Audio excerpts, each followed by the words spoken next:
Hello, hello mon ami, tu es au bon moment, au bon endroit et je crois que ta présence est tout sauf un hasard. Dieu a voulu que tu sois connecté, Dieu a souhaité que tu sois là, c'est dans son agenda. Il avait prévu que tu sois là. Pourquoi? Parce qu'il a quelque chose à te communiquer, à te partager. Et je lisais la Bible et oui, ça m'arrive quand même de lire la Bible, ça m'arrive toujours, c'est la nourriture de mon âme. Et je suis interpellé par la consécration de Jésus. Très tôt, très jeune, il disait, quand on le cherchait, quand il avait un peu disparu, et qu'on vient lui dire, ton père, ta mère te cherche, il dit, je suis là pour m'occuper des affaires de mon père. Je suis là pour m'occuper des affaires de mon père. On ne va pas mettre en exergue le ministère du Seigneur Jésus-Christ. Tu le connais comme je le connais. Mais toujours est-il que tu dis waouh, waouh. Pas de temps pour les futilités, pas de temps pour les distractions. Il a travaillé encore et encore.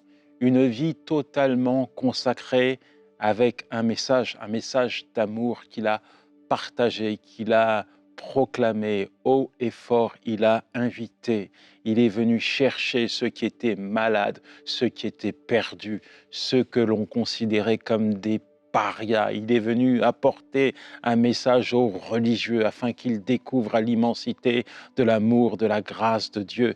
Il est venu apporter la vie dans le cœur de l'homme. Il est venu partager le merveilleux message de l'Évangile, un message qui change, un message qui transforme, un message qui révolutionne, un message qui donne accès au plus vil des pécheurs à la patrie céleste, au royaume de Dieu. Et même dans les derniers moments, les dernières heures de sa vie, il dira, je t'ai glorifié sur la terre, j'ai achevé l'œuvre que tu m'as donné à faire. Et puis, sur la croix, alors qu'il est en train de subir la crucifixion, il y a là deux brigands, dont un qui se tourne vers lui, qui lui dit, Seigneur, souviens-toi de moi quand tu seras dans le règne de ton Père. Là encore, il manifeste sa consécration, son désir, le but ultime de sa venue, puisqu'il lui tend la main et le sauve. Ce soir même, tu seras avec moi dans le royaume de mon Père. On va parler de priorité, on parle d'agenda de Dieu, et puis, bien sûr, je veux mettre en porte-à-faux ton agenda, mon agenda avec l'agenda de Dieu. Quand je dis en porte-à-faux, c'est-à-dire en relief, je veux comparer ton agenda avec l'agenda de Dieu, voir si ton agenda est bien aligné à l'agenda de Dieu ou s'il est en porte-à-faux, s'il est complètement à l'opposé de l'agenda de Dieu, parce qu'il est certain qu'il faut que tu alignes ton agenda à l'agenda de Dieu. Tellement important. En fait, quelle est ta priorité? C'est quoi ta priorité? Tes priorités sont très révélatrices de tes plus grands désirs. En fait, c'est tes aspirations, c'est tes projets, tes priorités, c'est l'essence même de ce qui te motive, c'est ce qui anime ta vision. Tes priorités, c'est quoi? Est-ce que ta priorité absolue, ultime, c'est la volonté de Dieu, ou est-ce que ta priorité, c'est, je ne sais pas moi, ton travail, ta carrière, des choses légitimes, ou alors des futilités? Je ne sais pas, je ne connais pas ta vie, mais en tout cas, je vais te faire montrer qu'il y a une priorité qui doit dominer, prédominer chacune de tes aspirations, chacune de tes priorités. C'est la priorité de Dieu. Paul, l'apôtre Paul, quand il a été touché, quand tu regardes la vie de Paul, quand tu lis les épîtres, tu peux te dire « Waouh, quel impact, quel instrument de puissance, comment Dieu l'a utilisé !» Mais quand Dieu s'est révélé à lui, dans Acte 9, verset 16, il va lui dire « Je vais lui montrer tout ce qu'il doit suivre, tout ce qu'il doit souffrir. Je vais lui montrer comment je vais l'utiliser. » Et ça ne va pas être facile. Ça ne va pas être facile. Paul dira dans Acte 20, verset 24, « Mais je ne fais pour moi-même aucun cas de ma vie, comme si elle m'était précieuse, pourvu que j'accomplisse ma course avec joie et le ministère que j'ai reçu du Seigneur Jésus, d'annoncer la bonne nouvelle de la grâce de Dieu. Quand Dieu s'est révélé à lui, il va lui dire dans Actes 9, verset 16, « Je lui montrerai tout ce qu'il doit souffrir pour mon nom. » Et quelle a été la tâche de Paul? Paul était engagé à 300%. Il a fondé plusieurs églises. Ouais, il a bâti des églises. Il a écrit 14 épîtres, pas des moindres. Il a été un missionnaire itinérant en Turquie, en Grèce, en Israël, au Liban, en Syrie. Il a prêché la parole de Dieu en établissant des églises. Il a été un défenseur de la foi, souvent devant les religieux, les politiques à Rome. Il a défendu les valeurs chrétiennes, la bonne doctrine biblique. Il a été un exemple, il a été l'exemple d'une vie consacrée. Aujourd'hui, tu peux faire la différence. Nous sommes appelés à faire la différence. Nous sommes appelés à être également des instruments entre les mains de Dieu. Et Dieu a forcément quelque chose à faire avec nous et tout est une question de choix, de décision. Et le point de départ, c'est qu'est-ce qui compte vraiment dans ta vie? Quelle est ta passion? Quelle est ta vision? Il faut fixer tes priorités. Dieu a un agenda pour ce monde.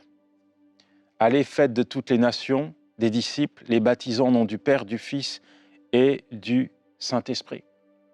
Quand on regarde les élections, souvent, il y a des programmes que les présidents mettent en exergue, en avant, histoire d'avoir des électeurs. Et en fait, tous les programmes répondent à tous les besoins du pays. Mais des fois, à la fin du mandat, ce n'est pas toujours bien rempli. Tout ça pour te dire que le programme de Dieu, ce n'est pas un programme politique, ce n'est pas un programme financier. Non, ce n'est pas un programme de divertissement, c'est un programme spécial.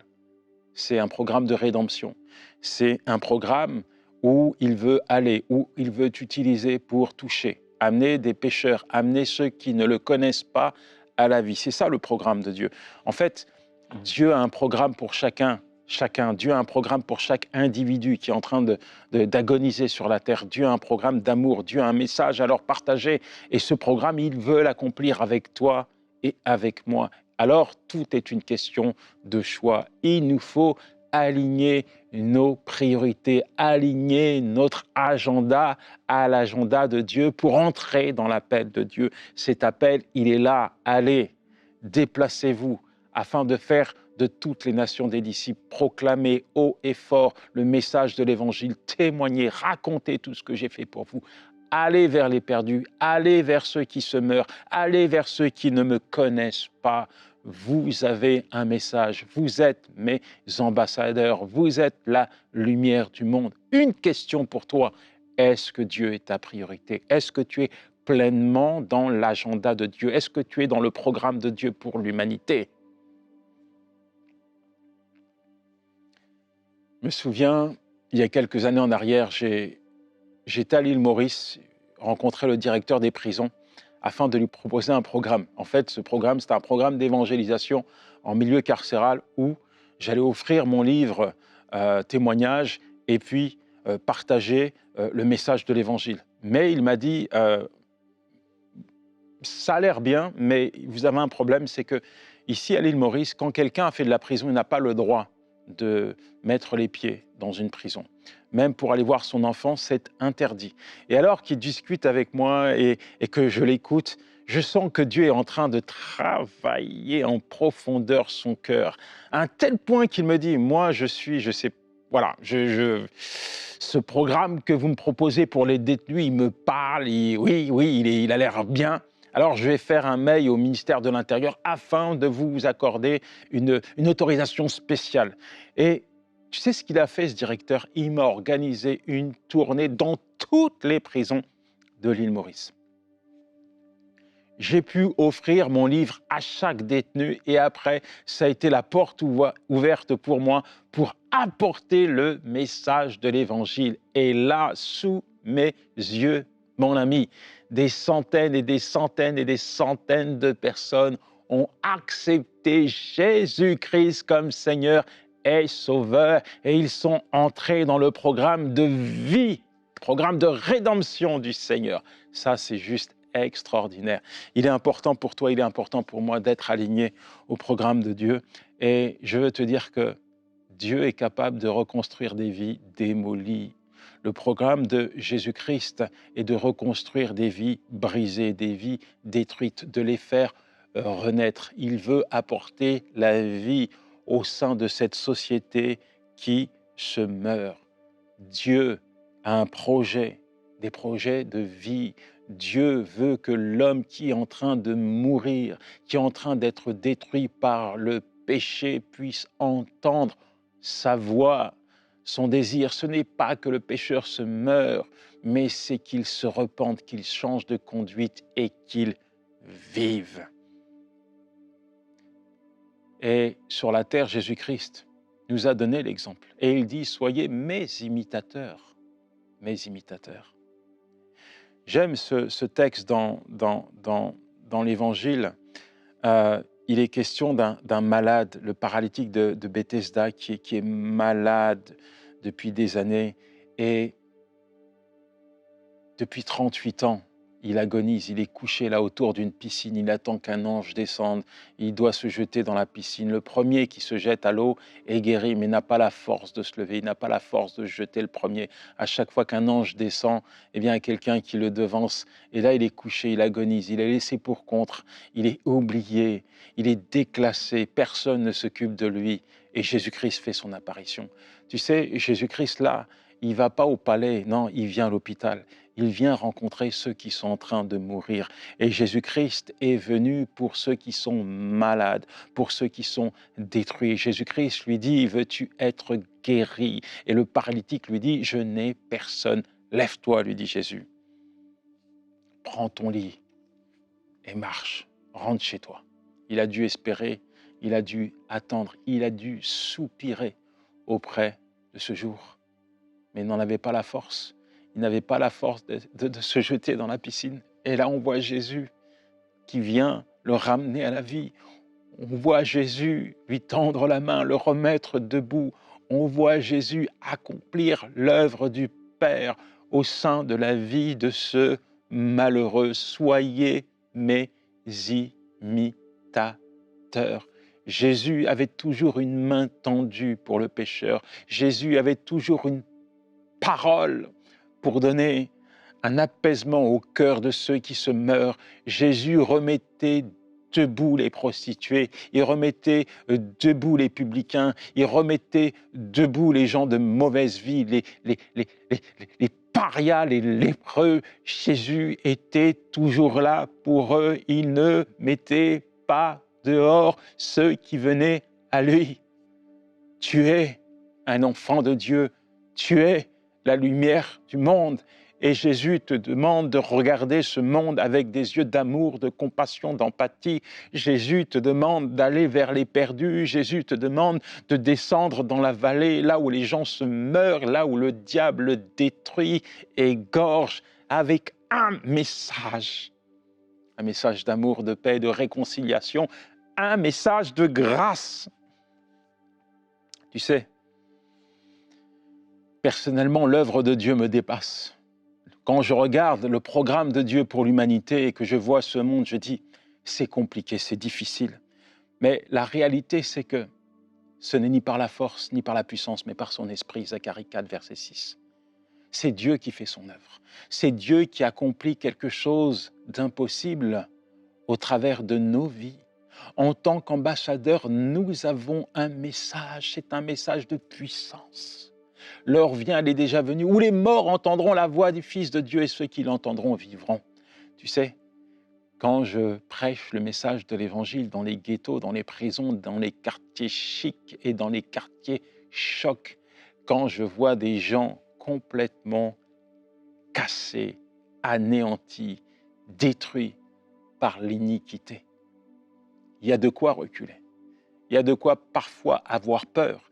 Il y a de quoi parfois basculer dans de faux raisonnements, me disant « mais ce gars-là ne pourra jamais changer, ça ne sert à rien que je parle, je suis en train de perdre mon temps, il a été trop loin, trop mauvais, c'est pas la peine de lui parler. Il n'y a plus personne qui peut faire quelque chose pour lui. Mais réalité, c'est que je ne m'appuie pas sur mes propres forces. Je m'appuie sur la puissance de Dieu. Et je sais que la puissance de Dieu est capable de reconstruire n'importe quelle vie. La puissance de Dieu est capable de redonner la vie à un mort. La puissance de Dieu est capable de ressusciter un mort. Alors, face à quiconque, peu importe la personne que j'ai en face de moi, je crois que c'est possible. Oui, avec Dieu, cette personne est capable de changer. Avec Dieu, cette personne est capable de changer.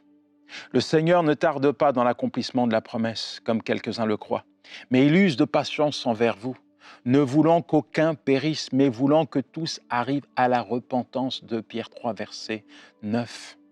Dieu peut faire ce que nous ne pouvons pas faire. Je dis que la grâce de Dieu est capable de tout bouleverser, de tout changer. La grâce de Dieu est capable de toucher un homme à terre et de le remettre debout. La grâce de Dieu est capable de toucher le plus vil des pécheurs et de le ramener à la vie, de le ramener devant Dieu, justifié et pardonné. Je dis que c'est possible. Tu m'entends, c'est possible. C'est possible. À partir du moment où tu crois que c'est possible, ça devient possible. À partir du moment où tu alignes ta vie, tes priorités sur l'agenda de Dieu, alors tu vas vivre des choses extraordinaires. Alors tu vas voir Dieu t'utiliser de façon incroyable, incroyable.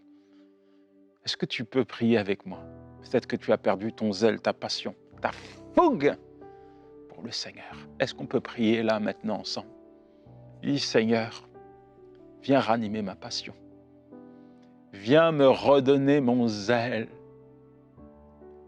Que mon cœur soit soumis, que je puisse réajuster mes priorités, que je puisse aligner ma vie et mes priorités à ton agenda. Seigneur, permets que ta voix se fasse entendre dans mon cœur. Permets que je puisse prendre conscience de ce monde qui se meurt. Permets que je puisse aimer comme toi tu m'as aimé. Permets que je puisse parler comme toi tu as parlé à mon cœur un jour. Seigneur, je veux m'offrir à toi. Je veux être un instrument propre et utile entre tes mains. Je veux voir ta gloire se manifester au sein de mon pays, au sein de ma maison, au sein de toutes ces personnes que je côtoie, qui sont détruites par le péché. Je veux voir ta main les arracher des ténèbres. Je veux voir ta puissance les ramener à la vie. Je veux voir ta main les reconstruire. Je veux voir ces personnes devenir tes enfants et entrer dans tes projets. Seigneur, je le veux, Seigneur. À partir de maintenant, je prends la décision de m'aligner à ton agenda. Tu es ma priorité, Seigneur ultime. Utilise-moi, Seigneur. Utilise-moi, viens me parler, mon Dieu, viens parler à mon cœur. Donne-moi de la compassion pour ceux qui se meurent. Permets, Seigneur, que je puisse entendre les battements de ton cœur et ne pas être indifférent ou insensible face à la misère et à la détresse de ce monde. La Bible dit dans Matthieu 6, verset 33, « Cherchez premièrement le royaume de Dieu et sa justice, et tout le reste vous sera donné par-dessus. » À partir du moment où tu fais de Dieu ta priorité, tu es une priorité pour lui, dans le sens où tu vas être au bénéfice de tous ses bienfaits. Parfois, on cherche les miracles, on cherche les prodiges, on cherche l'extraordinaire, le spectaculaire, mais tout commence par une totale soumission. À partir du moment où je décide de chercher la volonté de Dieu, de chercher les intérêts de Dieu, à partir du moment où je décide d'être un instrument entre les mains de Dieu, je peux m'appuyer sur lui. Il me donnera tout ce qu'il faut pour accomplir ma mission. Il ne faut pas attendre demain pour soumettre ta vie à l'agenda de Dieu. Il ne faut pas attendre demain. Il y a peut-être des gens qui sont autour de toi à qui Dieu te demande de parler. Tu ne le fais pas. Tu remets à demain constamment ce que Dieu te demande de faire aujourd'hui. Je vais te dire quelque chose. Dans le royaume de Dieu, tu ne pourras pas prêcher l'Évangile. Au ciel, tu ne pourras pas prêcher l'Évangile. Parce que tous ceux qui seront au ciel auront au préalable accepté Jésus-Christ comme Seigneur et Sauveur sur la terre. Raison pour laquelle aujourd'hui est une opportunité pour toi. Raison pour laquelle tu dois relever les défis, les opportunités que Dieu te lance. Oui, ces personnes que tu côtoies, ce sont des personnes que Dieu a placées sur ton chemin et il a un message. Il veut se faire connaître à eux au travers de toi. Tu as forcément quelque chose à leur partager. Et à partir du moment où tu choisis de vivre pour Dieu, alors tu n'as plus peur, tu n'es plus dans la timidité, tu n'es plus dans la crainte, tu es passionné par Dieu. Il n'y a que les intérêts de Dieu qui comptent pour toi. Pas la télé, pas la mode, pas toutes ces choses futiles et inutiles qui font partie de cette société, mais les intérêts de Dieu, la parole de Dieu qui apporte la vie, qui apporte une réponse, qui apporte une solution au mal-être qui sévit dans le cœur de l'homme. Es-tu passionné par Dieu? Je me souviens d'un pasteur qui était malade. Il faisait que des allers-retours à l'hôpital et qui prie devant moi et dit « Seigneur, encore une heure, encore une personne, mais encore une personne sur mon chemin, une personne, parce qu'il faut que je parle de toi, il faut que je communique ta parole, le message de l'Évangile, mais encore une personne sur ma route. Donne-moi encore une heure. » Qu'est-ce que tu soupires après cela? Est-ce que tu as déjà pleuré devant Dieu pour une personne? Est-ce que tu as déjà passé une nuit à intercéder pour une personne? Est-ce que tu as déjà oublié ton emploi du temps pour être au service de Dieu? Est-ce que tu t'es déjà éteint, effacé, prêt à tout sacrifier pour dire « Seigneur, utilise-moi, je suis prêt. » Est-ce que tu es dans cette dynamique? Est-ce que Dieu est ta priorité? C'est une question. Paul va dire « J'ai combattu le bon combat, j'ai gardé la foi, j'ai achevé la course. » Voilà la fin. La fin de Paul, il a combattu le bon combat, il a gardé la foi, il a achevé la course. Il a terminé, c'est merveilleux d'entendre ça. Voilà quelqu'un qui est pleinement satisfait de ce qu'il a fait, il a été au service de Dieu. Au service de Dieu. Il n'y a pas de doute. Il a combattu, ça n'a pas été facile, mais il a livré le combat, le bon combat de la foi. Il a gardé la foi, elle ne s'est pas éteinte. Non, il a gardé sa foi intacte. Et puis il a achevé. C'est pas il a commencé, il s'est arrêté au milieu. C'est qu'il a été jusqu'au bout de son appel. Il est entré pleinement dans l'appel de Dieu, il s'est soumis à l'appel de Dieu et le voilà maintenant, à la fin de sa course, pleinement conscient que l'Éternel, son Dieu, va le récompenser. Tu sais, je vais te dire quelque chose. Tu me vois là, mais je ne suis pas tout seul. Ah, je ne suis pas tout seul. Il y a tout un tas de personnes là, qui sont dans les bureaux, à la réalisation, à la production. Tout un tas de personnes, toute une équipe qui est là de MCI, se lève le matin tôt, moins 30 degrés, montent dans leur voiture, ils arrivent ici. Parfois, ils ont sacrifié beaucoup de choses. Ils ont quitté leur pays pour être au service de Dieu, pour être là où Dieu les a placés. Et tout ce que tu vois, c'est fait au travers de cette équipe. Il y a un point commun entre toutes ces personnes qui nous unit, c'est qu'on est passionné par Dieu. Passionné. Passionné. On cherche les intérêts de Dieu. On veut promotionner, promouvoir le message de l'Évangile. Et c'est pour ça que chaque équipier, chaque personne fait des heures à n'en plus finir, engage du temps, engage des sacrifices. On ne compte plus. Parce que quand tu aimes Dieu, tu ne comptes pas. Non, quand tu aimes Dieu, tu t'engages à 300%. Seigneur, nous voulons voir ta gloire dans notre pays. Nous voulons voir le message de l'Évangile toucher et changer des vies. Et c'est pour ça que nous sommes là. Pas pour nos intérêts, mais pour tes intérêts. Pour tes intérêts.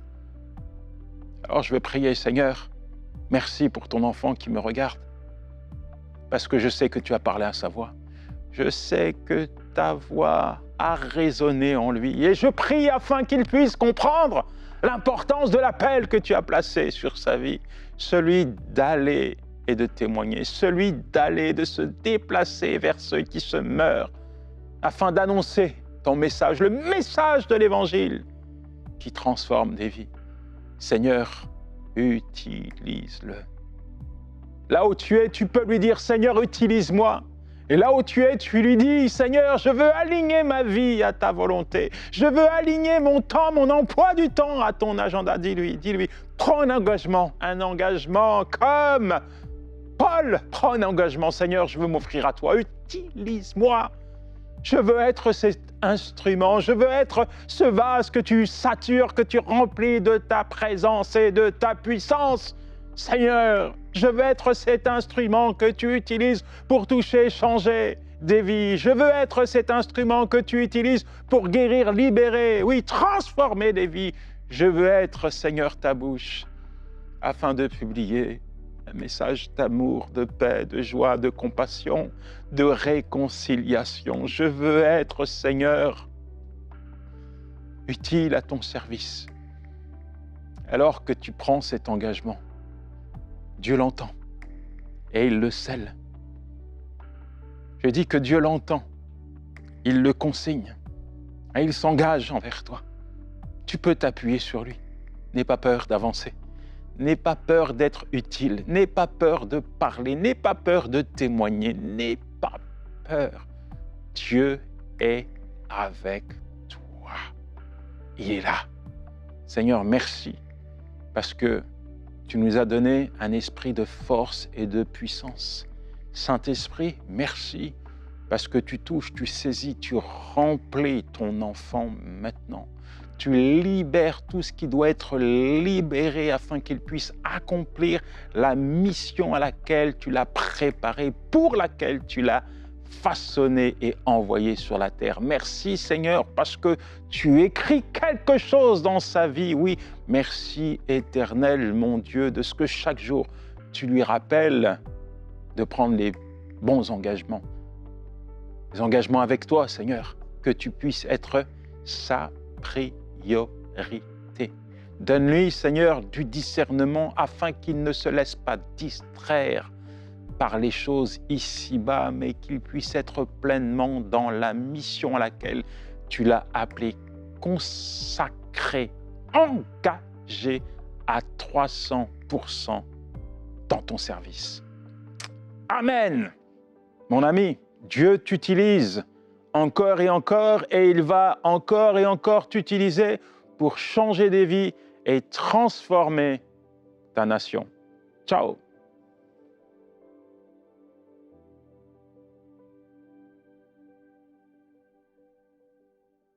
Je vous remercie d'avoir regardé cette émission et j'aimerais prendre le temps de personnellement remercier tous les partenaires. Oui, vous tous qui avez choisi d'être partenaires mensuels, que Dieu vous bénisse parce qu'ensemble, nous avançons pour voir les projets se réaliser au travers EMCI.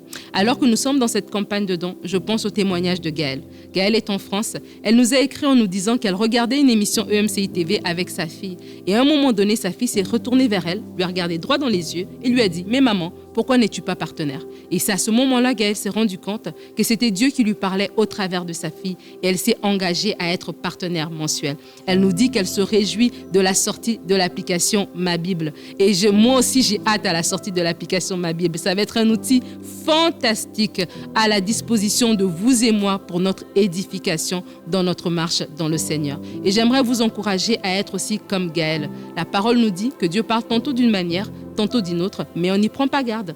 Gaëlle, à ce moment-là, a été sensible à la voix de Dieu. Elle a su reconnaître que le Seigneur lui parlait au travers sa fille. Et je prie que vous aussi, vous soyez à l'écoute, attentifs et entendre ce que Dieu dit. Alors que nous faisons cet appel aux dons, rejoignez la famille des partenaires. Ensemble, tenons-nous main dans la main afin que les projets que Dieu a inspirés à ce ministère puissent voir le jour pour l'édification de plusieurs. Que Dieu vous bénisse. Dès maintenant, faites partie des 20 000 partenaires mensuels qui porteront la vision de EMCI et qui l'amèneront encore plus loin. Pour faire votre don, rendez-vous sur emcitv.com/20 000.